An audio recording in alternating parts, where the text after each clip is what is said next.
Mais c'est une artiste, une chanteuse qui est assez populaire auprès des jeunes. C'est pour ça que tu connais pas, désolé. Mais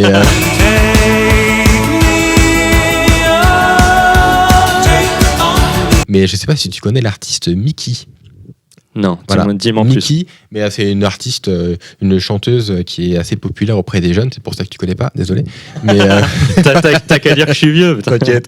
Non mais et voilà. Et elle a collaboré très récemment. Quand je te dis très récemment, c'est pendant qu'on préparait l'émission. Elle a collaboré avec l'artiste Émilie Tronche, qui est responsable de la série Samuel. C'est une série en animation et qui utilise parfois la rotoscopie parce que parfois Émilie, comme beaucoup d'animateurs en vérité, utilise son corps pour pouvoir animer ses personnages, même si ces personnages ne sont pas très réalistes.